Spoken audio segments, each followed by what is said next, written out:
Hello দর্শক, সবাইকে সালাম এবং শুভেচ্ছা জানিয়ে শুরু করছি আজকের টাইম এক্সক্লুসিভ। আশা করি সবাই ভালো আছেন এবং আজকে যে বিষয়গুলো আমরা আলোচনা করব তা জানাচ্ছি আপনাদের। আজকের বিষয়ের মধ্যে আছে বিস্ময়কর নতুন সমীক্ষার ফলাফল, একা থাকার চাইতে বাবা মায়ের সঙ্গে বসবাস করছে 30 বা কম বয়সী অর্ধেকের বেশি মানুষ, ব্যক্তিবাদের বদলে পারিবারিক সংস্কৃতির বিকাশের এই কারণ কি, এই বিষয়টি আজকে আলোচনা করব। 10 দফা নিয়ে সেভিং আমেরিকা, মাগা থেকে বেরিয়ে যাচ্ছেন মুক্ত চিন্তায় বিশ্বাসী রিপাবলিকানদের একটি অংশ। টাকার কার্লসনের প্রেসিডেন্ট প্রার্থীতা নিয়ে জোর গুজব, এই বিষয়টি আজকে আলোচনা করবো। এবং নিউ জার্সি ইমিগ্রেশন ডিটেনশন সেন্টারে তৃতীয় ব্যক্তির মৃত্যু হয়েছে এবং এ নিয়ে অনেক প্রশ্ন। এই বিষয়গুলো হচ্ছে আজকের আলোচনার সাবজেক্ট। আজকে অতিথি যারা আছেন তাদের মধ্যে আছেন ডক্টর বি.এম. আতিকুজ্জামান, জনাব হাসান ফেরদৌস এবং ইব্রাহিম চৌধুরী খোকন। শুরু করব দিনের আপডেট জানাচ্ছেন নাজমুল আহসান। আর ফেসবুকে যারা দেখছেন আশা করি সবাই মিলে অনুষ্ঠানটি শেয়ার করবেন। নাজমুল আহসান, যাচ্ছি আপনার কাছে। খুব গরম। না, ধন্যবাদ আবু তাহের এবং ধন্যবাদ টাইম টেলিভিশনের সকল দর্শক, শ্রোতা এবং প্যানেলিস্ট সবাইকে সালাম এবং শুভেচ্ছা। আশা করি আপনারা সবাই ভালো আছেন। আজকে বৃহস্পতিবার 13ই আগস্ট। তেল সরবরাহের ঘাটতি তীব্র হওয়ায় ইরানের উপর অনির্দিষ্টকালের জন্য নৌ অবরোধের কথা বিবেচনা করছে যুক্তরাষ্ট্র, এমনটি আজকে খবর শিরোনামের। এবং যুদ্ধবিরতি আলোচনা ভেস্তে যাওয়া, বিশ্ববাজারে তেলের সরবরাহ কমে যাওয়া এবং আঞ্চলিক উত্তেজনা বৃদ্ধির প্রেক্ষাপটে তেহরানের উপর অর্থনৈতিক চাপ আরো বাড়িয়ে আজ বৃহস্পতিবারই যুক্তরাষ্ট্র হুমকি দিয়েছে যে তারা ইরানের উপর অনির্দিষ্টকালের জন্য নৌ অবরোধ বজায় রাখবে। প্রতিরক্ষা সচিব পিট হেগসেথ সাংবাদিকদের বলেছেন যে ইরানের উপর আরোপিত অবরোধ কার্যকর রাখতে যুক্তরাষ্ট্র ওই অঞ্চলের নৌ উপস্থিতি বজায় রাখতে পারে। উল্লেখযোগ্য হচ্ছে যে এই অবরোধের ফলে ইরানের অর্থনীতিতে মারাত্মক ক্ষতি হয়েছে, সেটি হচ্ছে যুক্তরাষ্ট্রের অভিমত। পানামা সফরের সময় সাংবাদিকদের হেগসেথ আরো বলেছেন যে যুক্তরাষ্ট্রের নৌবাহিনী অনির্দিষ্টকালের জন্য এই ধরনের অবরোধ বজায় রাখতে সক্ষম, কারণ আমরা নিয়মিত বিরতিতে জাহাজের অদল বদল বা রোটেশন চালিয়ে যাচ্ছি এবং ভবিষ্যতে তা অব্যাহত রাখবো। ডেমোক্র্যাটরা যদি যুক্তরাষ্ট্রের ক্ষমতায় ফিরে তাহলে সুপ্রিম কোর্টে পরিবর্তনের ইঙ্গিত দিয়ে শীর্ষ ডেমোক্র্যাট নেতা ও House minority leader Hakeem Jeffries, New York থেকে নির্বাচিত কংগ্রেস সদস্য, তিনি বলেছেন যে বিভিন্ন বিকল্প বিবেচনা করা হবে সুপ্রিম কোর্টের ব্যাপারে। আটলান্টার National Association of Black Journalists এর সম্মেলনে দেওয়া বক্তব্যে হেকিম জেফ্রিস বলেছেন যে তিনি মনে করেন সুপ্রিম কোর্ট আমূল সংস্কার প্রয়োজন। হেকিম জেফ্রিস এটি মনে করেন। তিনি আদালতের রক্ষণশীল অর্থাৎ কনজারভেটিভ অংশকে প্রেসিডেন্ট ট্রাম্পের মেক আমেরিকা গ্রেট অ্যাগাইন আন্দোলনের একটি অঙ্গ সংগঠন বা শাখা হিসেবে অভিহিত করেছেন রক্ষণশীলদেরকে তিনি। অর্থাৎ রক্ষণশীল যে 6 জন বিচারপতি পরিচিত, রক্ষণশীল হিসেবে পরিচিত, তাদেরকে Hakeem Jeffries make America great again এই এই এই এই আন্দোলনের একটি অঙ্গ সংগঠন হিসেবে বর্ণনা করেছেন। হেকিম জেফ্রিস বলেছেন যে বিবেচনা করার মতো নানা বিকল্প রয়েছে ডেমোক্রেটদের, এবং তার মতে এর কোনোটিকে আমরা একেবারে বাতিল করেও দিতে পারি না। আরো সামগ্রিকভাবে বলতে গেলে হেকিম জেফ্রিস ভোটারদের কাছে ডেমোক্রেটদের মূল বার্তাটিকে সাশ্রয়ী বা সাধারণ মানুষের সাধ্যের মধ্যে থাকা এক আমেরিকার জন্য লড়াই হিসেবে তুলে ধরেছেন। অর্থাৎ আমেরিকাকে মোর অ্যাফোর্ডেবল করার লড়াই শুরু করছেন ডেমোক্রেটরা, এমনই ইঙ্গিত দিয়েছেন আটলান্টায় ব্ল্যাক জার্নালিস্টদের সমাবেশে বক্তব্য রাখতে গিয়ে নিউ ইয়র্কের কংগ্রেস সদস্য মাইনরিটি লিডার কংগ্রেসে হেকিম জেফ্রিস। উল্লেখ্য, তার দল ডেমোক্রেটিক পার্টি বর্তমানে রিপাবলিকানদের নিয়ন্ত্রণে থাকা যুক্তরাষ্ট্রের হাউস অফ রিপ্রেজেন্টেটিভে, যেটি প্রতিনিধি পরিষদ হিসেবে পরিচিত, বাংলায় সংখ্যাগরিষ্ঠতা অর্জনের চেষ্টা করছে মিড টার্ম নির্বাচনে। বর্তমানে যেখানে রিপাবলিকানদের আসন সংখ্যা কংগ্রেসে 219টি এবং ডেমোক্রেটদের হচ্ছে 212টি, 4টি আসন শূন্য রয়েছে। এছাড়া তিনি হেকিম জেফ্রিস হোয়াইট হাউস ও ট্রাম্প প্রশাসনে ব্যাপক দুর্নীতির অভিযোগ তুলে ধরে বলেছেন যে ডেমোক্রেটরা এই দুর্নীতিবাজদের জবাবদিহিতার আওতায় নিয়ে আসবে যদি তারা ক্ষমতা ফিরে পায়। সেটি ক্ষমতাটি হতে হবে হোয়াইট হাউস, সিনেট এবং হাউস অফ রিপ্রেজেন্টেটিভ। নিউ ইয়র্কের গভর্নর নির্বাচনের সর্বশেষ জনমত জরিপের একটি ফলাফলে দেখা যাচ্ছে যে ব্রুস ব্ল্যাকম্যান, যিনি রিপাবলিকান দলীয় প্রার্থী এবং নাসাউ কাউন্টির চিফ এক্সিকিউটিভ, এর তুলনায় গভর্নর হোকুলের এগিয়ে থাকার ব্যবধান ধীরে ধীরে কমে যাচ্ছে। নিউ ইয়র্কের গভর্নর পদের নির্বাচনে নতুন একটি জনমত জরিপে দেখা গেল যে সম্ভাব্য ভোটাররা নভেম্বরের নির্বাচনের দিকে মনোযোগ দিতে শুরু করায় প্রতিদ্বন্দ্বী নাসাউ কাউন্টি এক্সিকিউটিভ ব্রুস ব্ল্যাকম্যানের তুলনায় গভর্নর ক্যাথি হকুলের এগিয়ে থাকার ব্যবধান কমতে শুরু করেছে। বলে রাখি, আগামীকাল প্রেসিডেন্ট ট্রাম্পের নিউ ইয়র্কে আসার কথা ব্ল্যাকম্যানের নির্বাচনী সমাবেশে অংশগ্রহণ করতে। যদিও জরিপ অনুযায়ী সম্ভাব্য ভোটারদের মধ্যে হকুল ও ব্ল্যাকম্যানের ব্যবধান কমে বর্তমানে 10 পয়েন্টে দাঁড়িয়েছে। গভর্নর হকুলের সমর্থনে রয়েছে 49% এবং আহ, ব্রুস ব্ল্যাকম্যানের সমর্থনে রয়েছে 39%। এর আগে গত জুন মাসে নিবন্ধিত ভোটারদের উপর চালানো জরিপে এই ব্যবধান ছিল 20 পয়েন্ট, সেখান থেকে 2 মাসে 10 পয়েন্ট কমে গিয়েছে। এবং তখন হকুল ছিল 52% এবং ব্ল্যাকম্যান ছিলেন 32% সমর্থন। রাজনৈতিক বিশ্লেষকদের মতে জনমত জরিপের এই ফলাফল হকুলের জন্য, গভর্নর হকুলের জন্য উদ্বেগজনক। তারা উল্লেখ করেছেন যে 4 বছর আগে ঠিক এই সময় তিনি তৎকালীন প্রতিদ্বন্দ্বী লি জেলডিনের চেয়েও 14 পয়েন্টে এগিয়ে ছিলেন। এখন ব্ল্যাকম্যানের বিরুদ্ধে এগিয়ে আছেন 10 পয়েন্টে। অথচ শেষ পর্যন্ত তাকে মাত্র 6 পয়েন্টের ব্যবধানে পরাজিত করেছিলেন। অর্থাৎ ব্ল্যাকম্যান মাত্র 6 পয়েন্টের ব্যবধানে পরাজিত হয়েছিলেন 14 পয়েন্টে হকুল এগিয়ে থাকা সত্ত্বেও। ব্রঙ্কসের ইউনিভার্সিটি অফ মাউন্ট সেন্ট ভিনসেন্টের আইনের অধ্যাপক জেসি পালারকা বলেছেন, আপনি হয়তো স্বতন্ত্র নিউ ইয়র্কবাসী, কিছু ইহুদি নিউ ইয়র্কবাসী এবং ডেমোক্রেটিক পার্টির গতিপথ নিয়ে চিন্তিত মূলধারার ডেমোক্র্যাটদের মধ্যে একটি আকর্ষণীয় জোট গড়ে উঠতে দেখবেন যারা ব্ল্যাকম্যানকে সমর্থন করেন, এমনটি তিনি মন্তব্য করেছেন। তিনি আরো বলেছেন যে তার কারণ হলো তিনি গর্ভপাতের অধিকারের প্রো চয়েসের পক্ষে গভর্নর হকুল, শ্রমিক ইউনিয়নের সমর্থক গভর্নর হকুল, আর সিটির বাসিন্দাদের কর বৃদ্ধির বিরোধী। অতএব গত বুধবার ডেমোক্র্যাট দলীয় সহকর্মীদের নিয়ে এক বৈঠক ডেকেছিলেন গভর্নর হকুল। সেখানে তিনি নতুন কার্যকর হতে যাওয়া আইনগুলো সম্পর্কে সতর্ক করেছেন, যার মধ্যে একটি হলো স্থানীয় পুলিশকে ইউএস ইমিগ্রেশন এন্ড কাস্টম এনফোর্সমেন্টের সাথে সহযোগিতার ক্ষেত্রে বিধি নিষেধ আরোপ করার সীমারেখা নির্ধারণ করা হয়েছে, আরোপ করা হয়েছে। এবং ব্ল্যাকম্যানকে তীব্র সমালোচনার মুখে ফেলার জন্য এটি ছিল একটি মোক্ষম সুযোগ। কারণ এখন নাসাউ কাউন্টির পুলিশকে ইমিগ্রেশন বিষয়ক কর্মকর্তাদের সাথে তাদের ঘনিষ্ঠ সম্পর্ক সীমিত করতে হবে, যেহেতু নিউ ইয়র্ক স্টেটে পাশ করা আইন। এতে গভর্নর প্রার্থী, রিপাবলিকান প্রার্থী কিছুটা বিপাকে পড়তে পারেন এমন ধারণা হকুল শিবিরের। গভর্নর হকুল বলেছেন, আমি আশা করি এই স্টেটের অন্য সবার মতোই তিনিও নিউ ইয়র্কের আইন মেনে চলবেন। গভর্নর হকুল আর আইন না মানলে তার পরিণাম ভোগ করতে হবে, তিনি আরো বলেছেন।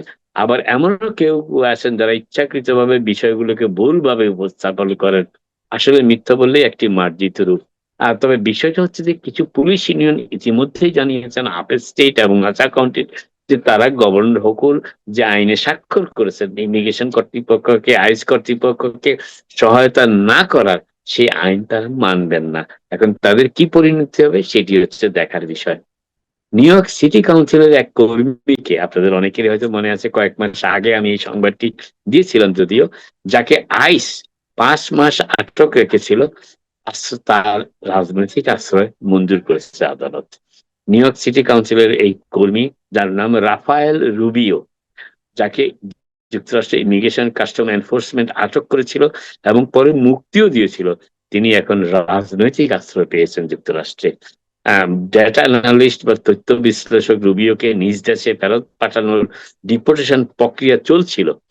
ঠিক তখনই একজন অভিবাসন বিচারক, ইমিগ্রেশন জাজ, তাকে রাজনৈতিক আশ্রয় প্রদানের সিদ্ধান্ত দেওয়ার 3 সপ্তাহ পর গত 19শে জুন তাকে আনুষ্ঠানিকভাবে মুক্তি দেয় আইস কর্তৃপক্ষ। এর আগে নিউ জার্সির নিউ ইয়র্কের ডেলানি হলে তাকে 5 মাস আটক রাখা হয়েছিল। ডিপার্টমেন্ট অফ হোমল্যান্ড সিকিউরিটি তাকে আশ্রয় প্রদানের সিদ্ধান্তের বিরুদ্ধে আপিল করেছে যদিও, এবং এই বিষয়ে মন্তব্যের জন্য সিবিএস নিউজ নিউ ইয়র্ক কর্তৃপক্ষ ডিএইচএস এর সাথে যোগাযোগও করেছিল, তবে ডিএইচএস তাৎক্ষণিকভাবে কোনো উত্তর দেয়নি। তবে ডিএইচএস এই রাজনৈতিক আশ্রয় মঞ্জুরের বিরুদ্ধে আপিল করেছিল, এবং এটি এখন বোর্ড অফ ইমিগ্রেশন অ্যাপিল যাবে, সেখান থেকে কতটুকু গড়ায় সেটি হচ্ছে এখন দেখার বিষয়। তবে আপাতত তিনি রাজনৈতিক আশ্রয়ের অধীনেই থাকছেন। আর নিউ ইয়র্ক সিটির মেয়র জোহরান মামদানি এই ইস্যুটাকে, গভর্নরের যে ইস্যুটি রয়েছে সেই ইস্যুটিকে নির্বাচনের কাজে লাগিয়েছেন, গভর্নরের পক্ষে অবস্থান নিয়ে হকুলের প্রতি সমর্থন জানিয়েছেন এবং ব্ল্যাকম্যানের কঠোর সমালোচনাও করেছেন মেয়র মামদানি। মামদানি বলেছেন তারা যদি এমন কোন নেতাকে চান যিনি আইসের নিষ্ঠুরতা দেখে ভাবেন যে নিউ ইয়র্ক স্টেটও ঠিক সেই একই কাজ আরো বড় পরিসরে করা উচিত, তবে সেই ব্যক্তিটি হলেন ব্রুস ব্ল্যাকম্যান। সরাসরি ব্রুস ব্ল্যাকম্যানকে আক্রমণ করেছেন new York city mayor Zohran Mamdani. তিনি আরো যোগ করেন, মেয়র মামদানি আরো যোগ করেন যে, আর আমি জানি আমি কোন পক্ষটি বেছে নেব। বিষয়টি অজান্তেই ব্ল্যাকম্যানের অনুকূলে কাজ করেছে। নাসা কাউন্টির নির্বাহী কর্মকর্তা ব্ল্যাকম্যান তুলনামূলকভাবে মধ্যপন্থী গভর্নর হকুলকে একজন গণতান্ত্রিক, সমাজতান্ত্রিক, ডেমোক্রেটিক, সোশ্যালিস্ট মেয়রের সাথে এক কাতারে দাঁড় করানোর জন্য জোর প্রচেষ্টা চালিয়েছেন এতদিন। ব্ল্যাকম্যান বলেছেন যে তিনি গভর্নর হকুল পুরোপুরি মামদানি নিয়ন্ত্রণে এবং বর্তমানে ডেমোক্রেট পার্টি মামদানি চালাচ্ছেন, এমনটি মন্তব্য করেছেন ব্রুস ব্ল্যাকম্যান। হকুল তার কাছে নথি স্বীকার করে চলেছেন এবং সবাই এখন তাকে তার যথার্থ নামেই ডাকছে কমরেড ক্যাথি। মামদানির সাথে হকুলের এই সম্পৃক্ততা মধ্যবর্তী ডেমোক্রেট, স্বতন্ত্র ভোটার এবং রিপাবলিকানদের কাছে তার ভাবমূর্তি ক্ষুণ্ণ করতে পারে। উদাহরণস্বরূপ, জরিপে দেখা গেছে যে 82% রিপাবলিকান এবং 57% স্বতন্ত্র voter Democratic socialist of America সদস্য মামদানি সম্পর্কে নেতিবাচক ধারণা পোষণ করেন 82%। অপরদিকে প্রেসিডেন্ট ট্রাম্পের সাথে ব্ল্যাকম্যানের সম্পৃক্ততা তার জন্য ক্ষতির কারণ হতে পারে কিনা তা নিয়েও প্রশ্ন রয়েছে, কারণ শুক্রবার ট্রাম্প তার হয়ে নির্বাচনী প্রচারণায় অংশ নেবেন এবং নিউ ইয়র্কে প্রেসিডেন্ট ট্রাম্প অত্যন্ত অজনপ্রিয়। আরেকটি বিষয় যেটি বলছি সেটা হচ্ছে, নিউ ইয়র্কের গভর্নর ক্যাথি হকুল জানিয়েছেন যে তিনি ইমিগ্রেশন সংক্রান্ত আইনি প্রক্রিয়ার সম্মুখীন প্রায় 1400 শিশুর আইনি সহায়তার জন্য নিউ ইয়র্ক ফেডারেল তহবিলের বিকল্প হিসাবে $7.25 মিলিয়ন নিউ ইয়র্ক স্টেট থেকে বরাদ্দ করবেন। নিউ ইয়র্ক স্টেটে ইমিগ্রেশন সংক্রান্ত বিচারাধীন মামলা রয়েছে এমন প্রায় 1400 শিশুর আইনি সেবার জন্য অর্থায়নের পরিকল্পনা করেছেন গভর্নর হকুল। ট্রাম্প প্রশাসন যদি এই সেবার খরচ বহন করা বন্ধ করে দেয়, অর্থাৎ সেই 1400 শিশুর সেবার খরচ বন্ধ করে দেয়, তবে আদালতে আইনি প্রতিনিধিত্বের সুবিধা হারানোর ঝুঁকিতে রয়েছে এইসব শিশু। গভর্নর ক্যাথি হকুল গতকালই 12 আগস্ট ঘোষণা করেছেন যে যুক্তরাষ্ট্রে অবস্থানের আইনি স্বীকৃতির জন্য আবেদনরত যেসব শিশুর সাথে কোনো অভিভাবক বা তত্ত্বাবধায়ক নেই, তাদের পক্ষে আইনি প্রতিনিধিত্বের জন্য new York state government $7.25 million বরাদ্দ করবে। গভর্নর হকুলের তথ্য মতে অভিভাবকহীন এমন প্রায় 250 জন শিশুকে ফেডারেল আটক কেন্দ্রে আটক রাখা হয়েছে এখনো পর্যন্ত। নিউ ইয়র্ক সিটির রাস্তায় ইউনাইটেড হেলথ কেয়ারের সিইও কে হত্যার ঘটনায় ফেডারেল অভিযোগের ক্ষেত্রে লুইজি ম্যাঙ্গিয়ন আজীবন কারাদণ্ড এড়ানোর আপাত প্রচেষ্টায় আগামীকাল শুক্রবার দোষ স্বীকার করবেন বলে আশা করা হচ্ছে। যদিও তবে এবং এই সূত্রে আশা করার যারা জানিয়েছেন নিউ ইয়র্ক পোস্টকে, সেই সূত্র ধরে নিউ ইয়র্ক পোস্ট আজকে এই রিপোর্টটি করেছে। যদিও ম্যানহাটনের ফুটপাথে যুক্তরাষ্ট্র হেলথ কেয়ার সেক্টর এক প্রভাবশালী নির্বাহী চিফ এক্সিকিউটিভ, যিনি ইউনাইটেড হেলথ কেয়ারের 2022 সালের ডিসেম্বরে ঠান্ডা মাথায় হত্যার ঘটনায় অভিযুক্ত 28 বছর বয়সী ওই ব্যক্তির বিরুদ্ধে ফেডারেল আদালতে দুটি স্টকিং বা পিছু ধাওয়া করার অভিযোগ আনা হয়েছে, যার ফলে ওই ব্যক্তির মৃত্যু হয়েছিল। তাকে আজ সকালে ম্যানহাটনের ফেডারেল আদালতে শুনানির জন্য হাজির করা হবে। এবং সংশ্লিষ্ট সূত্রের তথ্য অনুযায়ী ফেডারেল আদালতে দোষ স্বীকার করলো ম্যাঙ্গিয়নের সম্ভাব্য যাবজ্জীবন কারাদণ্ডের মুখোমুখি হওয়ার আশঙ্কা থেকেই যাচ্ছে। তবে তিনি আশা করছেন যে যুক্তরাষ্ট্রের ডিস্ট্রিক্ট জাজ ম্যাঙ্গিয়ন আশা করছেন যে যুক্তরাষ্ট্রের জাজ তাকে তুলনামূলক কম সাজা দেবেন। সূত্রগুলো সতর্ক করছে যে শুক্রবার আদালতে হাজির হওয়ার আগে বা এমনকি হাজির হওয়ার সময়ও ম্যাঙ্গিয়ন যেকোনো মুহূর্তে দোষ স্বীকারের চুক্তি যে প্লি ডিল হয়েছে ডিস্ট্রিক্ট অ্যাটর্নির সাথে, সেটি গ্রহণ না করার সিদ্ধান্ত দিতে পারেন আদালতে পৌঁছার আগে কিংবা আদালতে পৌঁছার পরপরই। New York city mayor Mamdani সিটির 22,000 পরিবারের জন্য শিশু চাইল্ড কেয়ার, শিশু যত্ন জন্য সে বিনামূল্য করে দিয়েছেন। অর্থাৎ 22,000 শিশুকে সেবা করার চাইল্ড কেয়ারের যে সুযোগ সুবিধা সেটি বিনামূল্যে নিউ ইয়র্ক সিটি প্রদান করবে।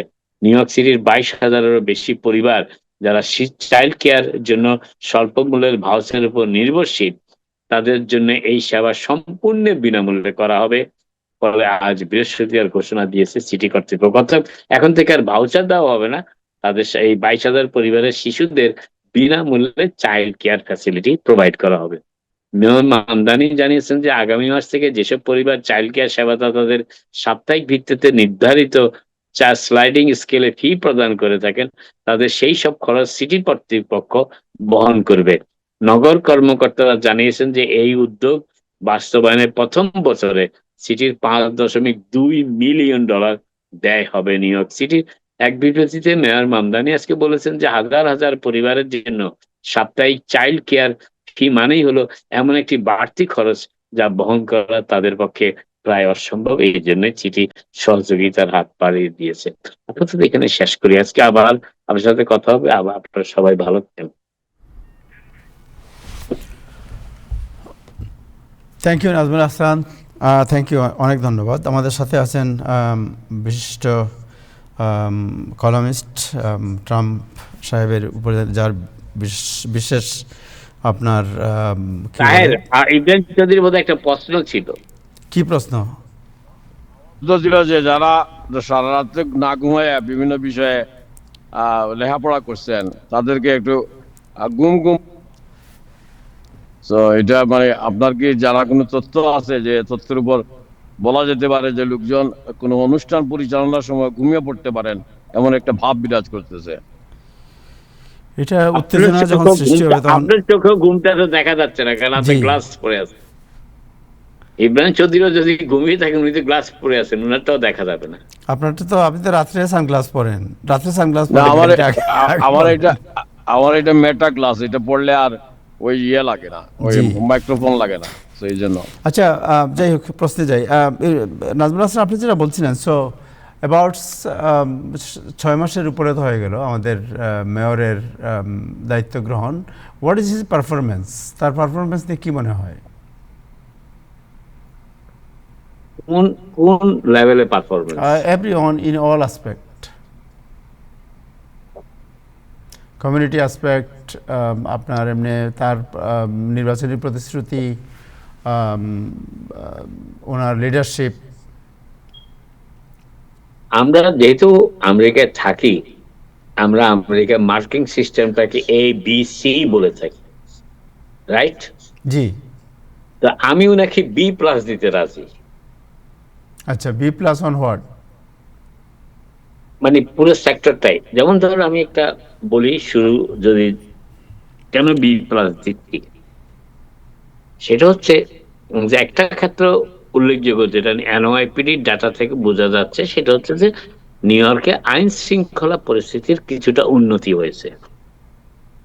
তবে সাবওয়েতে যেমন ধরেন 5-6 মাস আগে যে ধরনের ধাক্কাধাক্কি মৃত্যুর খবর শুনতাম, কিংবা হানানি খবর শুনতাম, কন্ট্রাক্টরদের উপর আক্রমণ শুনতাম, সেটি অনেকটা কমে এসেছে। দ্বিতীয় যে বিষয়টি আমি তাকে B+ দিব, সেটি হচ্ছে যে নিউ ইয়র্ক সিটির যাদের জন্য অ্যাফোর্ডেবল হওয়াটা খুব কষ্ট হয়ে দাঁড়াচ্ছে, তাদের জন্য বেশ কিছু সুযোগ সুবিধা উনি উন্মুক্ত করেছেন।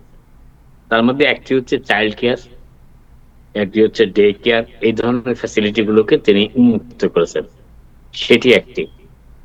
আরেকটি হচ্ছে তিনি সম্প্রদায়গত বৈষম্য যেটার উপর ভিত্তি করে নিউ ইয়র্কে সব সম্প্রদায়ের মানুষ নির্বিঘ্নে বসবাস করতে পারতেন। সেক্ষেত্রে তার পারফরমেন্সটা সব সম্প্রদায়ের ভিতরে ঐক্য গড়ে তোলার ক্ষেত্রে তার পারফরমেন্সটা আমি মনে করি বি মাইনাস কিংবা সির মতন। যেমন ধরেন তিনি ইহুদি সম্প্রদায়ের সাথে অন্যান্য কমিটির, বিশেষ করে ইহুদি সম্প্রদায় তার উপর নাকশ, তাদের অভিযোগ অ্যান্টিসেমিটিজম বেড়েছে নিউ ইয়র্ক শহরে, এটি নিয়ন্ত্রণ করতে তিনি আপ্রাণ চেষ্টা করছেন এখনো যদিও, তবে সেক্ষেত্রে তিনি ততটা সফল হননি। আরেকটি ব্যাপার, যেটি new York city sanctuary city, কিন্তু স্যাংচুয়ারি সিটি যে বলতে যে বিষয়টি সাধারণ মানুষের ধারণা, সেটি কিন্তু অনেকের ধারণা এখন পাল্টাতে শুরু করেছে। আসলে স্যাংচুয়ারি সিটিটা কি, যে তাদের যুক্তরাষ্ট্রের বৈধতার অভাব রয়েছে, বৈধ কাগজপত্রের অভাব রয়েছে, তাদেরকে নিরাপত্তা দেওয়া, সেটি কি মেয়রের পক্ষে সেভাবে দেওয়া সম্ভব? মোটেও না। নিউ ইয়র্ক শহরে গ্রেপ্তার বেড়েছে, অনেকে গ্রেপ্তার হচ্ছেন, তবে এই স্যাংচুয়ারি সিটির যে কভারের কথা বলা হয়, যে নিরাপত্তা চাদরের কথা বলা হয়, সেটি আসলে খুব একটা এফেক্টিভ কিছু না।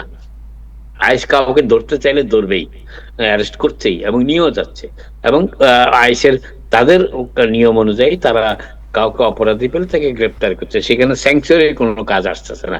এবং আইস এমনও অনেক অভিযোগ করেছে যাদের বিরুদ্ধে কোনো আনুষ্ঠানিক অভিযোগও নেই, কিন্তু ধরে নিয়ে গেছে। রাইট। সেক্ষেত্রে মেয়র খুব একটা পারেন নাই। আরেকটি ব্যাপার যেটি তাই, সেটি আমি বলবো যে নিউ ইয়র্কের শিক্ষা ডিপার্টমেন্ট, এডুকেশন ডিপার্টমেন্টে অনেকে ধারণা করেছিলেন যিনি স্পেশাল হাই স্কুলের টেস্টটাকে বাদ দিবেন, রিডিং স্কোর কিংবা এগুলো উন্নয়ন কিংবা এগুলির ব্যাপারে পরিবর্তন আনবেন। তিনি আগের মেয়রের মতোই রেখেছেন, স্পেশাল হাই স্কুল এখনো আছে। তবে এই দিক থেকে আমি সেই জন্যই তাকে ওভারঅল যেটা বলছি, যে নিউ ইয়র্কে মেয়র মামদানি দায়িত্বভার গ্রহণের পর অবস্থার তেমন অবনতি হয়নি অনেক ক্ষেত্রেই, তবে খুব একটু উন্নতি, আশাপ্রদ উন্নতি হয়নি। ফ্রি বাস হয়নি, সাবওয়ে সিস্টেমে আরো অনেক আশা করেছিলেন যে বিশেষ করে লেটনেসের ব্যাপারে যদি এমটি কর্তৃপক্ষ চেষ্টা করছে, তবে যেই ব্যাপারটি তিনি ক্ষুব্ধ করেছেন সেটা হচ্ছে বাড়ির মালিকদের। তিনি বিপুল পরিমাণে ক্ষতি করেছেন রেন্ট ফ্রিজের মাধ্যমে। এটা অনেকের পোয়া ভাড়া হয়েছে, অনেকে ভাড়া না দিচ্ছেন, তার সিদ্ধান্তকে ভুল বুঝে অনেকে ভাড়া দেওয়া বন্ধ করেছেন। এই বিষয়গুলো সিটির জন্য, বিশেষ করে যারা রিয়েল এস্টেট ব্যবসায়, বাড়ি ভাড়ার ব্যবসায় জড়িত, তাদের জন্য তিনি অনেকটা মানে বিপদের অবস্থা সৃষ্টি করেছেন। এই হচ্ছে আমার observation. Thank you so much. But উনি তো ওই যে আপনার সিটি ওন গ্রোসারি উদ্বোধন করে সাধারণ মানুষের জন্য অনেক সুবিধা দিয়েছেন, রেন্ট ফ্রি করেছেন, তারপরে আপনার ইউনিভার্সাল চাইল্ড কেয়ার যেটা না তাহে সিটি ওন গ্রোসারি তো এখনো চালু হয়নি, 2027-এ হবে। যাই হোক, ঘোষণা দিয়ে উনি তো কাজ শুরু করে দিয়েছেন অলরেডি। হ্যাঁ, সো এটা যারা অ্যান্টি সোশ্যালিস্ট যারা, তাদের গায়ে আগুন লাগতে পারে, কিন্তু আমরা তো মনে করি। জি হাসান ভাই। আমি ধন্যবাদ সবাইকে। আমি শুনলাম নাজমুলের বক্তব্য B+, কিন্তু কোন মেট্রিক্সটা কি, কার ভিত্তিতে? এটা আপনার ব্যক্তিগত মতামত, না এর কোন মেট্রিক্স আছে? বোঝার উপায়টা কি? জনমত অ্যাপ্রুভাল। সর্বশেষ জনমত অ্যাপ্রুভাল দিয়েছে কে? সিয়েনা কলেজ, সর্বশেষ সে মাত্র। তারা কি বলছে? 58% অ্যামাং সিটি নিউ ইয়র্কার্স অ্যাপ্রুভাল, 58%। আমাদের প্রেসিডেন্টের কত অ্যাপ্রুভাল? 33%। আচ্ছা, তার কত ছিল নির্বাচনের সময় যখন যেতেন? 48%। তার ছিল 48%, বেড়ে হয়েছে 58%। তাহলে তার জনপ্রিয়তা কমছে না বাড়ছে? ক্লিয়ারলি জনপ্রিয়তা বাড়ছে। আরো ইন্টারেস্টিং, সবচেয়ে বড় যেটা ইন্টারেস্টিং, যেটা আমি এই মাত্র পড়ে জানলাম, আমার ধারণা ছিল যে মামদানির সমর্থন বেসটা খুব দুর্বল অ্যামাং আফ্রিকান আমেরিকানস, তাই তো? নির্বাচনের সময় দেখেছি আমরা আফ্রিকান আমেরিকানদের মধ্যে, বিশেষ করে ব্রঙ্কসে তার জনপ্রিয়তা কম। এই সিয়েনা কলেজের সর্বশেষ ওপিনিয়ন পোল দেখতে পাচ্ছি আমরা, 80% অফ আফ্রিকান আমেরিকানস তাকে অ্যাপ্রুভ করে। ফলে আমি অনায়াসে আমাদের প্রেসিডেন্টের পাশে মামদানিকে A+ দেবো, not B+। Thank you so much, thanks. আজকে অত্যন্ত গুরুত্বপূর্ণ একটা আলোচনায় অংশ নেবেন আমাদের ডক্টর B.M. আতিকুজ্জামান। প্রচলিত কোনো চিকিৎসা বিষয় নয়, তিনি একটা সামাজিক একটা অনুসন্ধানী একটি ডাটা বেরিয়েছে, এই ডাটার উপর আলোচনা করবেন। এবং এটা বলা হচ্ছে যে বিশ্বকোষ নতুন সমীক্ষার ফলাফল, একা থাকার চাইতে যুক্তরাষ্ট্রে বাবা মায়ের সঙ্গে বসবাস করছে 30 বা তার চেয়ে কম বয়সী অর্ধেকের বেশি মানুষ। এবং বলে আরেকটা প্রশ্ন উঠেছে, ব্যক্তি স্বাতন্ত্র্যবাদ এর বদলে পারিবারিক যে সংস্কৃতি, এর কি বিকাশ ঘটছে? এটা কি এর লক্ষণ? এই বিষয় নিয়ে একটু আলোচনা করবেন BM Atiquzzaman. Thank you Atik ভাই, আপনাকে অনেক ধন্যবাদ। বলছিলাম তাহের ভাই, আশা করি ভালো আছেন। আমার সব প্রিয় মানুষরা আজকে একসাথে আপনারা এসেছেন। আমাদের হাসান ফেরদৌস ভাই, আশা করি ভালো আছেন। আমাদের নাজমুল ভাই, ইব্রাহিম ভাই, খুব ইম্পর্টেন্ট একটা জিনিস। এবং আমাদের ফ্যামিলি ডাইনামিক্স কেমন করে চেঞ্জ হচ্ছে, আমাদের দেশের সার্বিক অর্থনৈতিক পরিস্থিতি কেমন করে পরিবর্তন হচ্ছে, একদিক দিয়ে ভালো, একদিক দিয়ে মন্দ। তবে এর ভিতরে যাওয়ার দরকার আছে। যে এই মুহূর্তে ফেডারেল রিজার্ভ একটা তথ্য দিয়েছে, বেশ চমৎকার তথ্য, যে 30 বছরের নিচে প্রায় অর্ধেক তরুণ বাবা মার সঙ্গে থাকেন। 2025 সালে 30 বছরের কম বয়সী প্রায় 49% তরুণ তরুণী বাবা মার সাথে বসবাস করছিলেন, এবং এই সংখ্যা বাড়বে দিন দিন। অর্থাৎ প্রতি 2 জন তরুণের মধ্যে 1 জন এখন বাবা মার সাথে থাকছে। এখন প্রশ্ন হলো যে কেন? তারা কি কাজ পাচ্ছেন না বা কাজ করছেন না? তারা কি নিজেদের পায়ে দাঁড়াতে পারছেন না? নাকি নতুন প্রজন্ম আগের তুলনায় বেশি বাবা মার প্রতি নির্ভরশীল হয়ে পড়েছে? সো আমরা যদি এটার জন্য একটা ডিপ ডাইভ দিই, যদি আমরা গভীরভাবে দেখি, তাহলে আসলে বাস্তবতা কিন্তু এত সহজ না। ফেডারেল রিজার্ভের যে যে যে তথ্যটা এসছে, সেখানে আরো কয়েকটা ইম্পর্টেন্ট তথ্য আছে। তারপর আমি সেগুলো বলবো। তার পাশাপাশি আরো কিছু তথ্য আছে, যেমন সবচেয়ে গুরুত্বপূর্ণ তথ্য হলো বাবা মার সাথে থাকা মানেই কিন্তু এই তরুণরা বেকার নয়। সেটা একটা মোস্ট ইম্পর্টেন্ট জিনিস, যে এটা কিন্তু বেকার না। রিয়েলটার.com এর গবেষণায় দেখা গেছে 25 থেকে 34 বছর বয়সী যেসব তরুণ তরুণী বাবা মার সাথে থাকছেন, তাদের কিন্তু 70% কাজ করছেন। অর্থাৎ তারা সকালে ঘুম থেকে উঠে কাজে যাচ্ছেন, চাকরি করছেন, আয় করছেন, কিন্তু তারপরেও তারা নিজেদের জন্য আলাদা বাসা বা বাড়ি নিতে পারছেন না, বা তাদের জন্য এটা কঠিন হয়ে গেছে। এখানে কিন্তু আজকে আমেরিকার অর্থনৈতিক বাস্তবতার একটা গুরুত্বপূর্ণ পরিবর্তন আমরা দেখতে পাই। একটা সময় ছিল যখন আমরা বলতাম যে গ্রেট আমেরিকান লাইফ, আমেরিকার জীবনে একটা পরিচিত ছবি ছিল 18 বা 20 বছর বয়সে সন্তান কলেজে যাবে, তারপর চাকরি পাবে, তারপর নিজের অ্যাপার্টমেন্ট নেবে, তারপর বাড়ি কিনবে। কিন্তু আজকে কিন্তু এই পথটা এত সহজ না। আজকে চাকরি আছে, কিন্তু তরুণ তরুণীরা স্বাধীন হতে পারছেন না। একজন তরুণের হয়তো ভালো চাকরি আছে, কিন্তু তার সঙ্গে থাকতে পারে বিশাল একটা স্টুডেন্ট লোন, তার সাথে থাকতে পারে গাড়ির একটা কিস্তি বা লোন, ক্রেডিট কার্ডের লোন, হেলথ ইন্স্যুরেন্সের খরচ, খাবার কিংবা দৈনন্দিন জীবনের খরচ। তার চেয়ে সবচেয়ে বড় খরচ যেটা, সেটা হলো হাউজিং কস্ট। আমি আপনাকে কিছু তথ্য উপাত্ত দিই। গত বছর আমেরিকায় বাড়ির দাম সব জায়গাতে অনেক বেড়ে গেছে। 2025 সালে একটা বাড়ির মিডিয়ান প্রাইস বা মধ্যম মূল্য ছিল $4,30,000, যেটা 2019 সালের তুলনায় 35% বেশি। শুধু বাড়ি কেনা না, আমি ভাড়ার কথা বলি আপনাকে। 1925 সালে আমেরিকার বাসা ভাড়ার জন্য মিডিয়ান আস্কিং রেন্ট ছিল $1,673, যেটা 2019 সালের তুলনায় প্রায় 18% বেশি। এর সাথে আছে ইলেকট্রিসিটি, পানি, ইন্টারনেট, ইন্স্যুরেন্স, খাওয়া দাওয়া। তো এগুলো যদি সব যোগ করা হয়, তাহলে একটা নতুন কর্মজীবী তরুণ সে কিন্তু আলাদাভাবে হাউস হোল্ড তৈরি করতে পারছে না, এবং এটাই হলো বাস্তবতা। আরো একটা বড় জিনিস হচ্ছে, যেটা একটা খুব ইম্পর্টেন্ট জিনিস, সেটা হলো স্টুডেন্ট।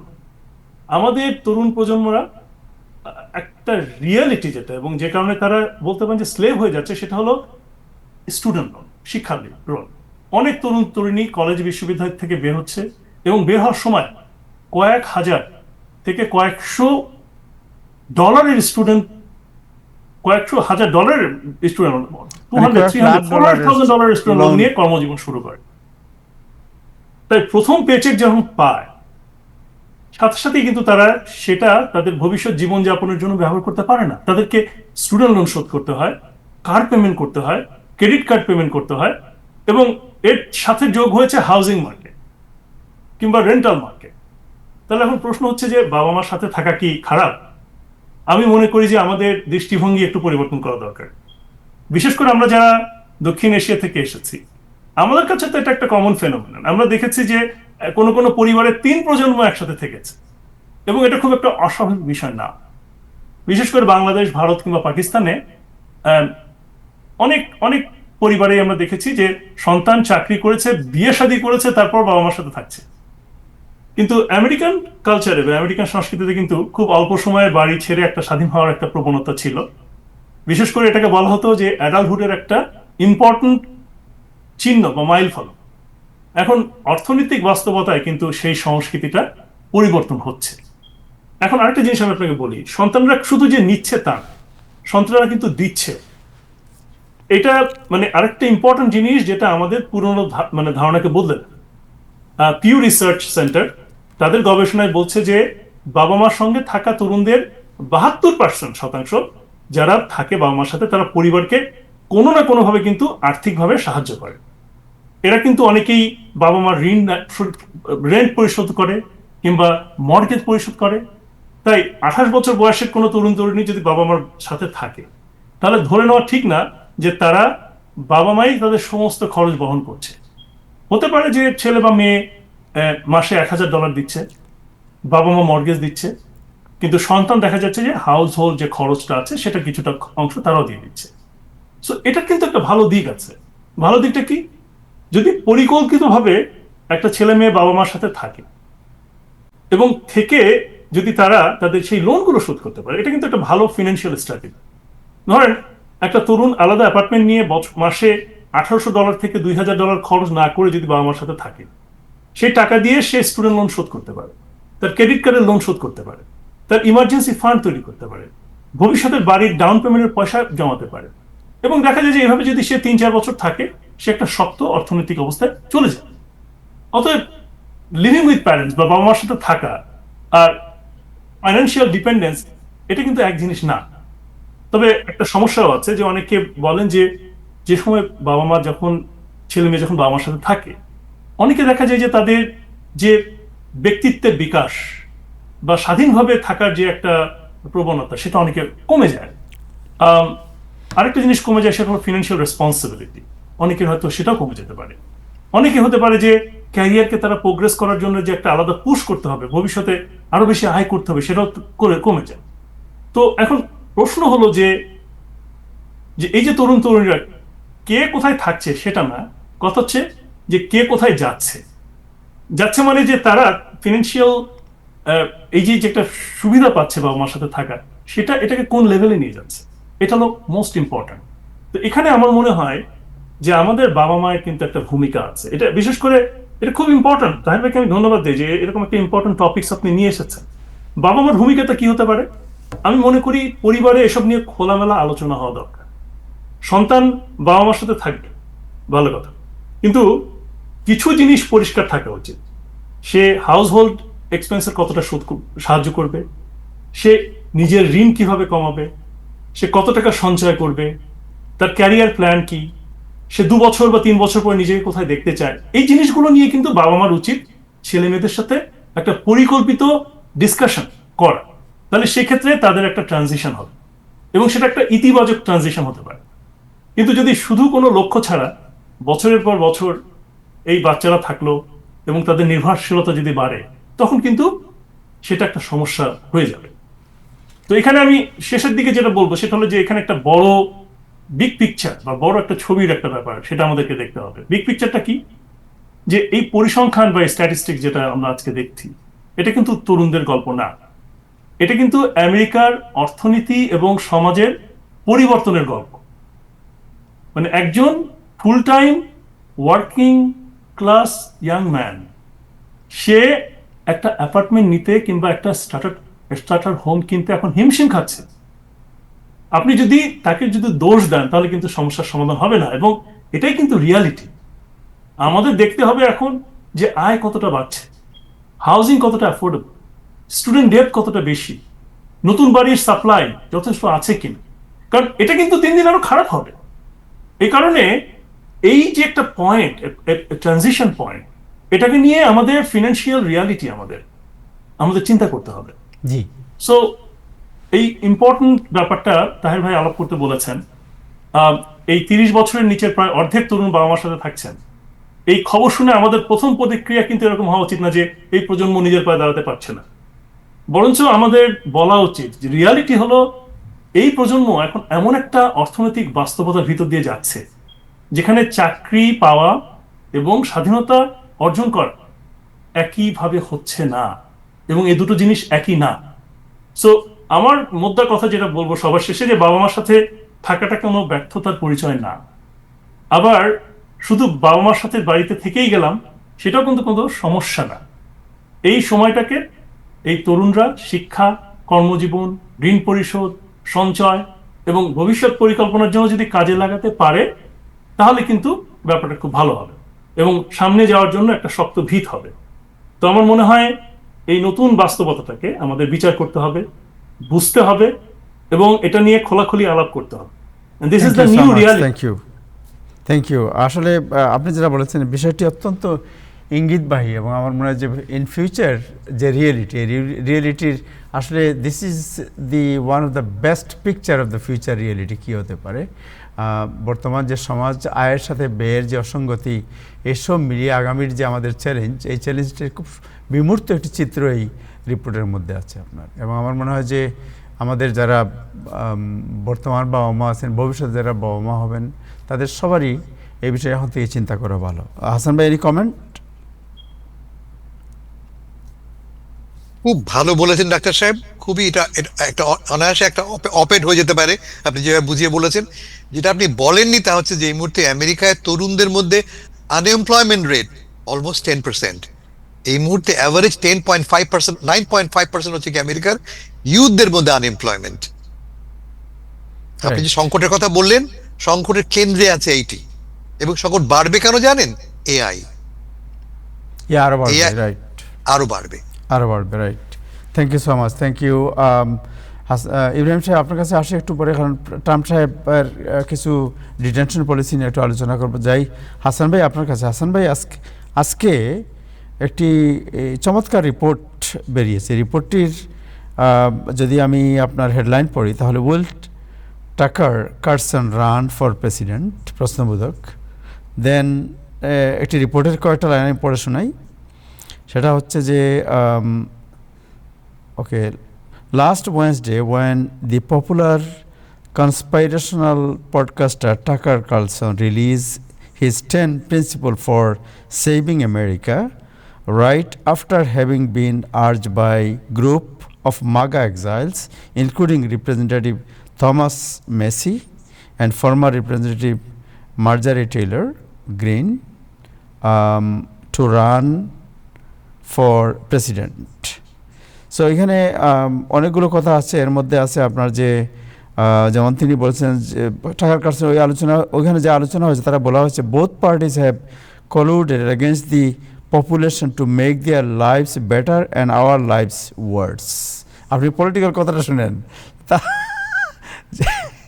এবং এরপর আর কথা যাই আপনার কাছ থেকে শুনি বাকিটা। আমি যত আবার আপনাকে স্মরণ করে দেবো কি বলা হয়েছে। এটা কোন পত্রিকার রিপোর্ট, এটা একটু বললে আমাদের সুবিধা হইতো সবার। আচ্ছা, সো আপনি কি ইঙ্গিত করছেন আমি জানি, এটা অনেকগুলো, একটা না অনেকগুলো পত্রিকাতে এই রিপোর্ট এসেছে, ইনক্লুডিং অনেক পত্রিকাতে এসেছে। নিউ ইয়র্ক টাইমস রিপোর্ট করেছে, ওয়াশিংটন কি বলে, even new York post report করেছে এই মিটিংটার ব্যাপারে। আপনার গত সপ্তাহে একটা মিটিং হয়েছে, গত সপ্তাহে একটা মিটিং হয়েছে, যে মিটিং এ Tucker Carlson, Thomas Massie, Marjorie Taylor Greene এবং জো কেন্ট, রাইট, ধরা যাক এদেরকে আমরা বলতে পারি বিদ্রোহী চতুষ্টয়, কেমন, তারা একটা মিটিং করেছেন।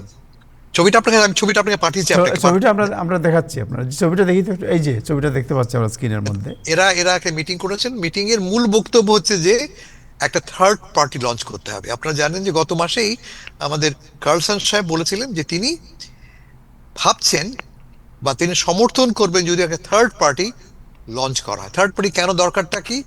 কারণ বর্তমানে যে রিপাবলিকান পার্টি আছে সেই গুলিকে, আমাদের আশাগুলিকে পূরণ করতে পারছে না। এই কথা বলার পরে মার্জরি টেইলর গ্রিন একটা আমাদের টুইটারে একটা চমৎকার একটা টেক্সট শেয়ার করেছেন। আমি এটা পড়ে শোনাতে চাই, কতটা অথেন্টিক বোঝবার জন্য ব্যাপারটা।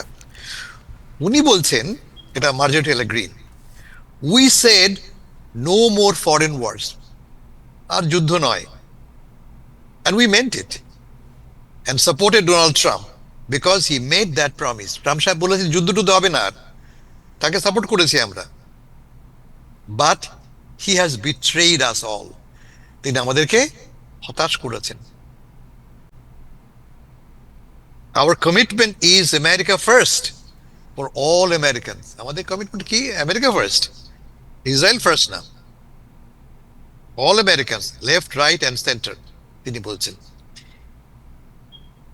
এই যে সেন্টিমেন্টটা, আমেরিকার একটা বড় অংশ, একটা সিগনিফিকেন্ট অংশ অসন্তুষ্ট, যে কারণে ট্রাম্প সাহেবের অ্যাপ্রুভাল এই মুহূর্তে মাত্র 33-34%।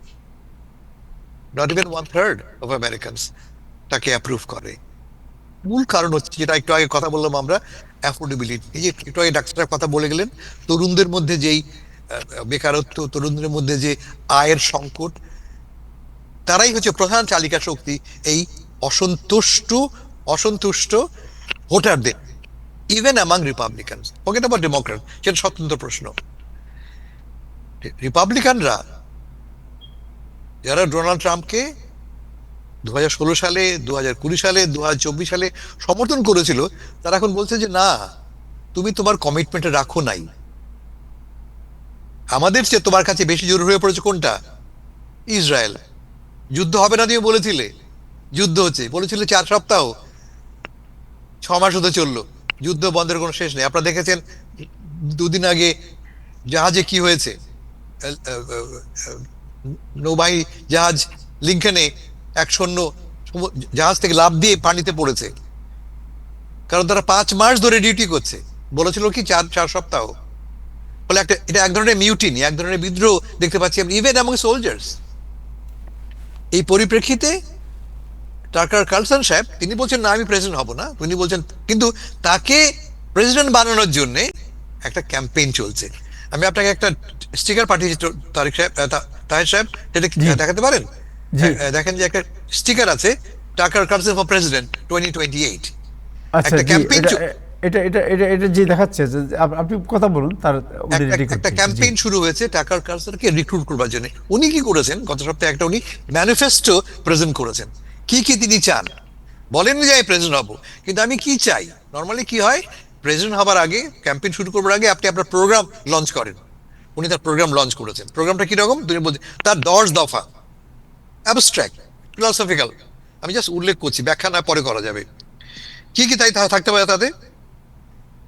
1 নম্বর, ফেয়ার হতে হবে, সভরেন, স্বাধীন হতে হবে, প্রোডাক্টিভ হতে হবে, বিউটিফুল হতে হবে, হেলদি হতে হবে, অনেস্ট হতে হবে, অপটিমিস্টিক, ওয়াইজ, ডিসেন্ট এবং ইউনাইটেড।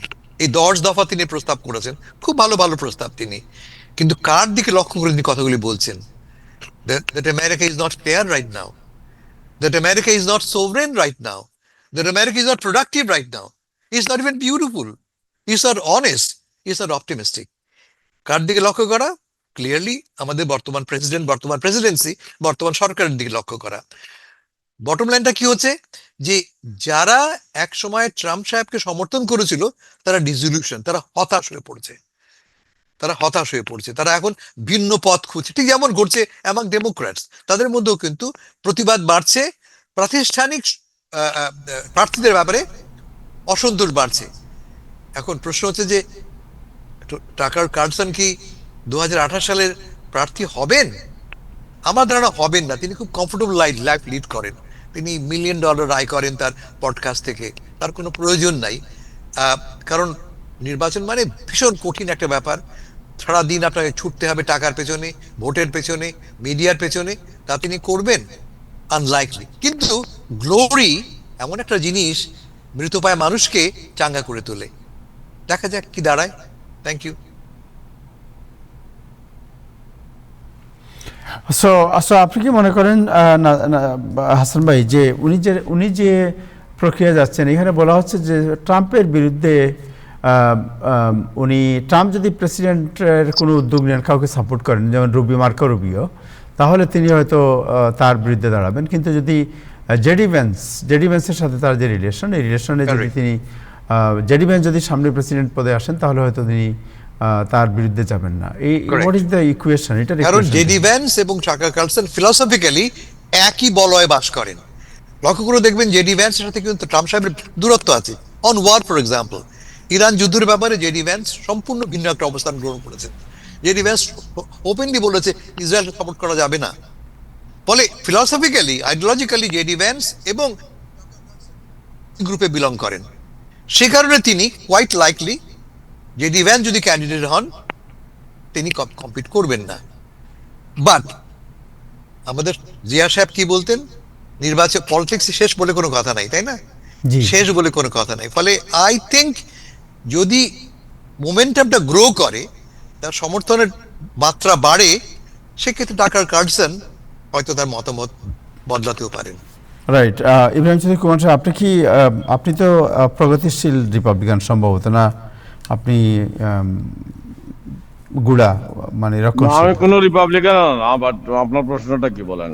না, আপনার প্রশ্ন হচ্ছে আপনি কি আমার- নতুন এই টাকার কার্সের সাথে যোগ করবেন, না আপনি না, আমি মনে ট্রাম্পের করি সাথেই একটা থাকবেন?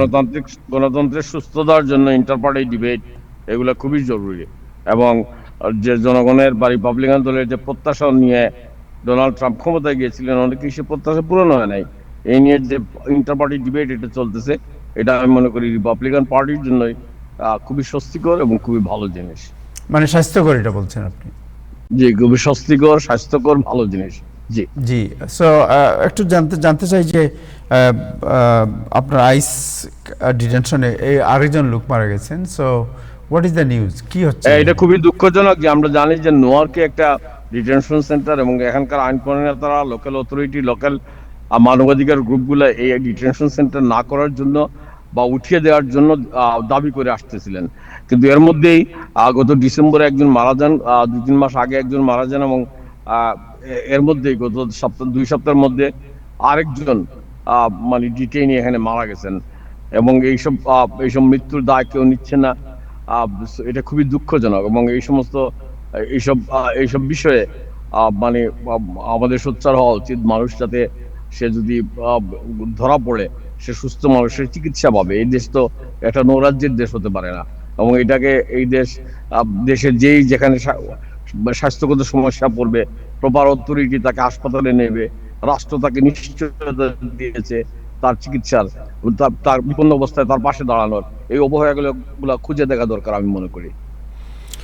Thank you so much. Thank you. Hasan ভাই, শেষ প্রশ্ন করতে চাই আমাদের বাংলাদেশ নিয়ে একটু।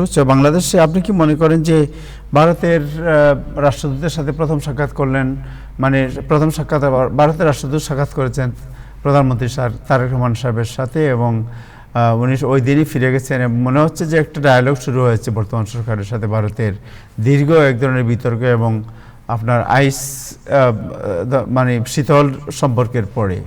আপনি কি মনে করেন যে শেখ হাসিনার কে ফিরিয়ে আনার ব্যাপারে কোনো ধরনের সমঝোতা হতে পারে? ভাইয়ের কথা যে চলছে এদিকে কোনো সন্দেহ নাই। এরা যে কথা বলছে এই প্রশ্ন নিয়ে কোনো সন্দেহ নাই। ত্রিবেদীকে কেন ঢাকায় পাঠানো হয়েছে? ত্রিবেদী একজন ইউনিয়ন মিনিস্টার, রাজনীতিবিদ, পোড় খাওয়া রাজনীতিবিদ। এত হাই লেভেলের অ্যাপয়েন্টমেন্ট আমরা কখনো দেখিনি বাংলাদেশে ভারতের পক্ষে। কেন? কারণ দুই দেশের মধ্যে সমস্যা আছে।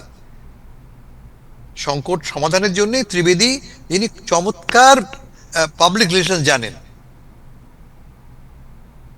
চেষ্টা করছেন বিল করতে একটা পজিটিভ ইমেজ ইন্ডিয়ার জন্য। যদিও তিনি খুব একটা সফল হয়েছেন আমি কথা বলবো না। এবং প্রায় 1 মাস পরে তারেক রহমান তার সাথে সাক্ষাৎ করলেন। তারেক রহমান তাকে দেখা করেননি, কিন্তু দেখা করার চেষ্টা করেছেন ত্রিবেদী সাহেব, তারে দেখা করেননি। তার ক্ষোভ প্রকাশ করবার জন্য। কারণ একটা এক্সাম্পল বলি আপনাকে আমি। মিটিং হচ্ছে দিল্লিতে, কি নাম, শীর্ষ সম্মেলন হচ্ছে ব্রিক্সের। তারেককে সেখানে দাওয়াত করা হচ্ছে, প্রথমে দাওয়াত করা হচ্ছে অ্যাজ বিমস্টেকের চেয়ারম্যান হিসেবে, not as prime minister. Why? Clearly insult তাকে করা হচ্ছে। তিনি বাংলাদেশের প্রধানমন্ত্রী, তাকে ইনভাইট করছেন আপনি একটি অঙ্গ সংগঠনের সভাপতি হিসেবে। এটাকে আপনি প্রধানমন্ত্রী শেখ হাসিনাকে সম্মান দেখানোর জন্যে? না। ফলে এই ভুলগুলি ভারত করেছে একের পর এক। আর শেখ হাসিনাকে মিটিং করতে দেওয়াটা ওয়াজ এ হিউজ ব্লান্ডার। ভারত সরকারের সমর্থন ছাড়া তো মিটিং হতে পারে না। যেই মানুষ বাংলাদেশে ফাঁসির আসামি, যার রায় হয়ে গেছে, তাকে আপনি প্ল্যাটফর্ম দিচ্ছেন বাংলাদেশ বিরোধী এবং বর্তমান সরকার বিরোধী বক্তব্য প্রকাশ করবার জন্য। যে কোনো আইনের চোখে বেআইনি। যদি আপনি আমাদের সঙ্গে ইমপ্রুভ রিলেশন চান ইউ ক্যান অ্যালাউ দিস। উনি এটা অ্যালাউ করেছেন। ফলে আচ্ছা, আর একটা কথা বলে ভুলে যাচ্ছি, এটা হচ্ছে যে ত্রিবেদী কিন্তু সরাসরি এবং তিনি মন্ত্রীর পদমর্যাদা নিয়ে এসছেন এবং সরাসরি তার লাইন হচ্ছে গিয়ে with the prime minister Modi সাহেবের সাথে। ফলে কথা বললেন তিনি তারেকের সাথে, উড়ে গেলেন দিল্লিতে, সরাসরি কথা বলবেন মোদির সাথে। ফলে আমার ধারণা যে যদি ভারত চায় এবং যদি আমরাও চাই, তাহলে আমাদের বর্তমান যে আইস শীতল অবস্থা আছে তা দূর হবে। আমাদের দরকার আছে ভারতকে, we need India and India needs us to. যদি আমরা দুই পক্ষই এটা মানি বুঝি, তাহলে বোধ করি না। সামনে কিন্তু আমাদের গ্যাঞ্জেস গঙ্গা পানি চুক্তি সামনে রিনিউয়ালের ব্যাপার আছে। ইন্ডিয়া গরিবসী করতে পারে, ঝামেলা করতে পারে। তিস্তা ভুলে যান, গঙ্গাটা অনেক বেশি ইম্পর্টেন্ট আমাদের জন্য। গঙ্গার চুক্তি শেষ হয়ে যাচ্ছে। ফলে আমাদের দরকার উভয় পক্ষ থেকে এই টেম্পারেচারটা একটু কমানো এবং দুপক্ষ থেকে উদ্যোগ নেওয়া। আমার ধারণা যে ত্রিবেদী সাহেব সেই মেসেজটা নিয়েই ইন্ডিয়াতে গেছেন। ইব্রাহিম চৌধুরী কুমার সাহেব, বাংলাদেশের পলিটিক্স এনিথিং ইম্পর্টেন্ট আপনি মনে করেন? বাংলাদেশের ইনার পলিটিক্স এনিথিং ইম্পর্টেন্ট যেটা এখন সিগনিফিকেন্ট আলোচনা করার মতো? আমি কিছু দেখছি না এখন। প্রেসিডেন্টের যে নির্বাচন, এটা তো অবভিয়াস, এটা আমরা জানি, এটা একটা এক ধরনের রুটিন ওয়ার্ক। আমি যেটা হাসান ভাইয়ের বক্তব্যের সাথে এটা যোগ করতে চাই, আমি চমৎকার বলেছেন হাসান ভাই। এইসব হচ্ছে বাইরের দিক থেকে আমাদের প্রত্যাশা এবং বাইরের দিকে যে কুটচাল চলতেছে। একাধিক সূত্র যেটা বলেছে এগুলো আমি তো দাঁড়াতে পারবো না এটা যে আমাকে এই বলেছে ওই বলেছে। কিন্তু শেখ হাসিনাকে আমরা ফেরত দিতে হলে শেখ হাসিনাকে জিজ্ঞাসা করা হয়েছিল যে আপনি কোন ব্যবস্থাপনায় দেশে যেতে চান, উনি আসতে চান, উনি অলরেডি একটা ঘোষণা দিয়েছেন। তখন তিনি নাকি কিছু শর্ত দিয়েছেন, এখন এই শর্তে আমার প্রতি এটা ওইটা করলে আমি এটা আসতে পারি। কিন্তু অবভিয়াসলি বাংলাদেশের পক্ষ থেকে তিনি একজন দণ্ডিত আসামি, তিনি তার শর্তে এখানে আসবেন এটা তো হতে পারে না। এই ধরনের জিনিস নাকি ভিতরে ভিতরে উত্তেজনা বা প্রস্তাব, পাল্টা প্রস্তাব, এইসব কোনো সুরাহা হয় নাই। এবং শেখ হাসিনাকে ভারত একটা ব্যবস্থাপনায় ফিরিয়ে দিতে রাজি আছে। সেই ব্যবস্থাপনাটা কি হতে পারে এইসব নিয়েই নাকি ভারত পার্শ্ব করতেছে। এটা আমার কাছে যা তথ্য আছে, যেটা কোনো অফিসিয়াল তথ্য না, বাট অনেকটাই ধারণা প্রসূত, অনেকটাই বক্তব্য প্রসূত। এর মধ্য দিয়ে শেখ হাসিনার প্রত্যাবর্তন নিশ্চিত হবে বা শাস্তি নিশ্চিত হবে কোনোটাই বোঝায় না। তো এই ব্যাপারে হয়তো হাসান ভাই কিছু বলতে পারেন যে এই ধরনের কোনো প্রস্তাব নিয়ে তারা ভারত থেকে বাংলাদেশকে পার্সু করতে পারে কিনা। আমরা ইব্রাহিম চৌধুরী সোশ্যাল মিডিয়া পড়ে আমরা এই তথ্যগুলি জেনেছি। উনি কি চান?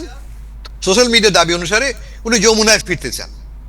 সোশ্যাল মিডিয়া, সত্যি মিথ্যা আমরা জানি না, কোনো অফিসিয়াল কোনো মিডিয়াতে কথাগুলি বেরোয়নি। Pure nonsense, pure nonsense. তাকে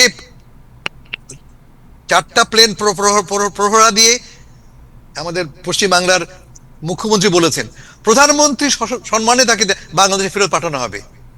pure nonsense, pure nonsense.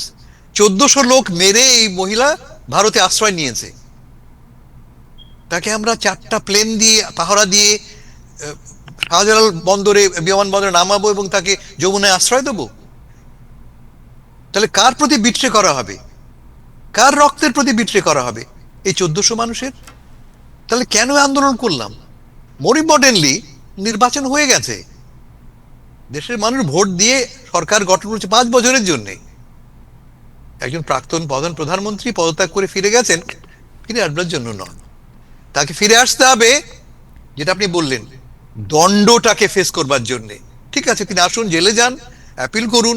Appeal প্রক্রিয়া শেষ হয়ে গেছে, কিন্তু 30 দিনের মধ্যে অ্যাপিল করার কথা ছিল, উনি করেন। ঠিক আছে, কম্প্রোমাইজ করে নয়। আমরা কি জানি, একটা কথা বলা শেষ করি আমি বলে, যে কথা চলছে।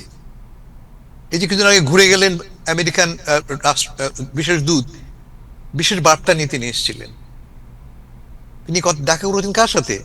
সাবির হোসেন চৌধুরীর সাথে। কেন? তার মানে একটা ভেতর ভেতরে উদ্যোগ আগেও ছিল, আমরা এখনো যে উদ্যোগটা কি, একটা রিফর্মড আওয়ামী লীগ বাংলাদেশ থাকুক। কারণ আওয়ামী লীগের 10-15-20% সমর্থন তো আছেই, আমরা জানি। এরা কোথায় যাবে? এদেরকে জায়গা দেবার জন্য প্রয়োজন আওয়ামী লীগকে রিভাইভ করার, মাইনাস শেখ হাসিনা। সবাই কথা একমত। আমি হাসান ভাই এটাই বলতে চাচ্ছেন যে শেখ হাসিনাকে রেখে আওয়ামী লীগ বাংলাদেশের রাজনীতিতে পুনর্বাসিত হওয়ার কোনো ইম্পসিবল, সুযোগ নাই। এক্স্যাক্টলি। শেখ হাসিনাকে দল থেকে সরে যেতে হবে, দলের নতুন নতুন নেতৃত্ব আসতে হবে। কিন্তু বড় সমস্যা কোথায়? এই প্রস্তাবটা আজকের না, আপনি জানেন আমাদের সামরিক বাহিনী প্রধান ওয়াকারুজ্জামানের প্রস্তাব কবে দিয়েছিল? 24 সালে দিয়েছিল, বিপ্লবের পর পরে। রিফর্ম আওয়ামী লীগের কথা শুনেছি আমরা, আইবিকে নিয়ে, সাবির হোসেন চৌধুরীকে নিয়ে, আমাদের স্পিকারকে নিয়ে শুনেছি না আমরা কথা। কিন্তু হয়নি কেন? একমাত্র কারণ শেখ হাসিনা। ফলে শেখ হাসিনাকে রাজি করাতে হবে। ইটস এনাফ টাইম, তুমি অলরেডি ব্যয় করেছো। নতুন দল আমরা চাই, নতুন নেতৃত্ব চাই, কারণ এতগুলি লোক আনরিপ্রেজেন্টেড। সেই জন্যে এখন এই যে লক্ষ লক্ষ আওয়ামী লীগের লোকজন প্রত্যাশা করে যে শেখ হাসিনা আবার সম্মানের সাথে বিজয়ের বেশে বাংলাদেশে এসে প্রবেশ করবেন, এগুলা কি সবই একটা অলীক কল্পনা? মানে হাসান ভাই, এখন আপনার মুখ থেকে এটা বাইরে হলে তো আমার বুকটা কাঁপতে ওঠে, যে মানে হাজার হাজার কর্মীদের মুখ মনে হয় যারা আওয়ামী লীগের এই আপনি নেতৃত্বে এই হাজার হাজার লোকে আছে। কোথায় দেখতে পাচ্ছেন? আপনি এদেরকে ফেসবুকে দেখেন তো, এদেরকে আপনি কোথায় দেখেন? এই যে ঝটিকা সফর, কয়জন লোক যায়? কয়জন লোক এই পয়সা দিয়ে কাদের সাহেবরা কতটা লোককে তিনি তারা জড়ো করতে পারেন?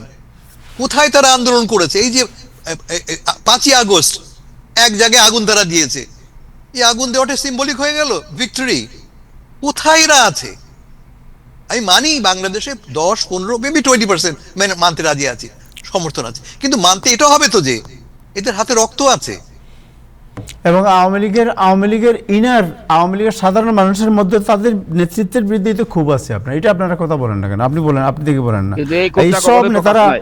দেশে বিদেশে পালিয়ে গিয়ে আপনার দিনের পর দিন, বছরের বছর এই যে বিদেশে থাকে, এত টাকা পেল কই এরা? ওয়ার দিকে দ্য মানি? কিন্তু এটা আমি তো বললে আবু তাহের সাহেব হবে না। না না, আওয়ামী লীগের লক্ষ মধ্যে লক্ষ আপনি কর্মী, আওয়ামী লীগের মধ্যে খুব আওয়ামী লীগের নাই কি লক্ষ মনে লক্ষ করেন আপনি কর্মী সাধারণ মানুষের মধ্যে? একজনও এখনো দাঁড়ায় বলে নাই যে আমি এটা শেখ বলবে না হাসিনার কেউ, নেতৃত্ব কিন্তু মানি আপনি না। যান গিয়ে তাদের সাথে কথা বলে দেখেন। আপনি গ্রামে যান, আপনি গঞ্জে যান, গিয়ে কথা বলেন তাদের সাথে। মুখে বলার সাহস নাই, বিকজ ডিক্টেটরিয়াল লিডারশিপ, এখানে কথা বলার সুযোগ নাই। ভাই, যাদের সাথে আমি কথা বলার চেষ্টা করি, এরা ডাইনে ভাইয়ে তাকাইয়া দেখে কেউ শুনতেছে কিনা। হ্যাঁ, তো তখন তার এটা মুখটা কি মিন বলে। করে? তো ডেমোক্রেসি কিন্তু নাই। এইভাবে লক্ষ লক্ষ আওয়ামী লীগের কর্মীরা কি মানে ক্রমশ রাজনীতি থেকে বিচ্ছিন্ন হয়ে যাবে? এটা তাদের ব্যাপার, ক্রমশ তাদেরকে আমাদের সিদ্ধান্ত নিতে হবে। আমাদের বাংলাদেশ থেকে অপ্রাসঙ্গিক হয়ে যাবে। ওকে, সো এটা ব্যাখ্যা করে তাদেরকে বলি, সিদ্ধান্ত নিতে হবে তারা কি করবে। ব্যাখ্যা করে বলি জি। কেন আওয়ামী লীগের সমর্থকেরা অন্য কোনো লোকের কথা বলে না। কারণ তার জানেই না হাসিনা তার 17 বছরে বা 20 বছরে বা 30 বছরে কাউকে দাঁড়াতে দেয়নি তার পাশে। কোনো দ্বিতীয় সেকেন্ড টিয়ারের লিডারশিপ কখনোই গ্রো করতে দেয়নি।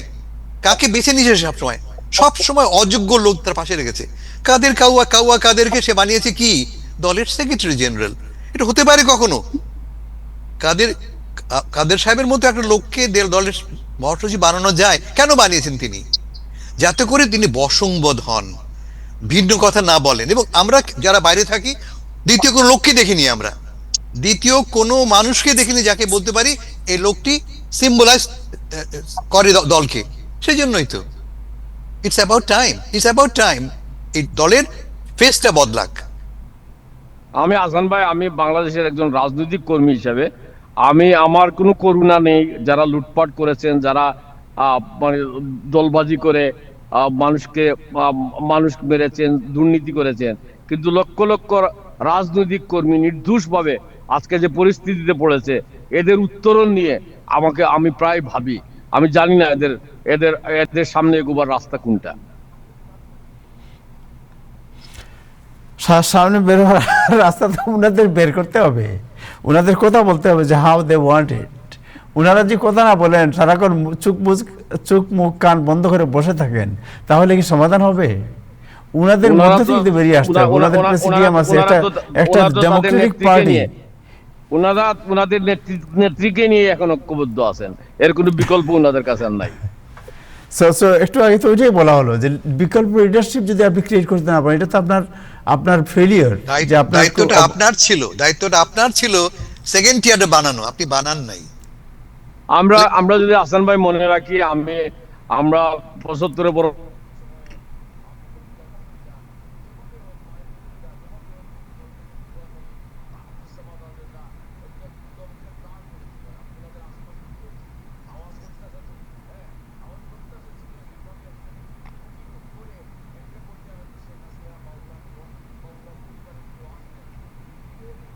সম্ভাবনাই দেখতেছি না। কারণ দুইটা জায়গায় লড়াই করতে হচ্ছে, একটা হচ্ছে দুর্নীতি মামলা, আর আরেকটা হলো রাজনৈতিক যে সংগ্রামটা প্রতিনিয়ত মানুষের সাথে। এভাবে মানে এই জিনিসটা আমি একটা রাজনৈতিক অচল অবস্থা দেখতেছি। আমি আবার মানে আমরা তো আর মানে উড়ে আসি নাই, আমাদের ভাই চাচা আমাদের প্রতিবেশী এরাই আওয়ামী লীগ করেছে, এদের সাথে আমরাও স্লোগান দিয়েছি এই দেশের ভালোর জন্য, সাধারণ মানুষের জন্য, এই চুর বাটপার বাদ দিয়ে। এই যে সাধারণ রাজনৈতিক একটা রাজনৈতিক চক্রবাকে পড়ে এবং এদের কাছে আগামীতে কোনো ভবিষ্যৎ নাই, এটা রাজনৈতিক কর্মী হিসাবে আমি মানে আমার জন্য এটা খুব হতাশাজনক হাসান ভাই, আমি এটা খুব হতাশ ফিল করি। অ্যাবসলিউট। আমি একটা অ্যাড করি, দুটো জিনিস অ্যাড করি। এক হচ্ছে যে লক্ষ্য করে দেখেন যে এই দলের টপ লিডারশিপ না, শেখ পরিবারের প্রত্যেকে বিদেশি নাগরিক, প্রত্যেকে, শেখ হাসিনা ছাড়া তার ছেলে মেয়ে কন্যা জামাতা সবাই বিদেশি। এটা কখনো হয়? বিদেশি নাগরিককে দিয়ে আমার স্বার্থ উদ্ধার হতে পারে? এক। আর 2 নম্বর, টপ লিডারশিপ সবাই পালিয়ে গেছে, কেন আপনি ফেস করলেন না? আপনি ফেস করলে আপনার পক্ষে দাঁড়াতো 15 জন লোক, 500 জন লোক, 5 লক্ষ লোকজন। আপনি পালিয়ে যেয়ে ফেসবুকে আমাদেরকে এখন বড় বড় বার্তা দেন। নেতা কাকে বলে? যে বিপদকে ফেস করে। এরা কেউ ফেস করেননি, এরা কেউ নেতা নন, এরা সবাই লেঙ্গুর, এর বেশি কিছু নয়। আমি যাচ্ছি, thank you. Thank you, Janab Hassan Firdaus. Thank you, Ibrahim Chaudhry Khokon. Thank you, Dr. B.M. Atiquzzaman. And thank you, Nazmul Hasan. দর্শক, আজকে এ পর্যন্তই। আগামীকাল আবার দেখা হবে। সবাই ভালো থাকবেন। খুদা হাফেজ।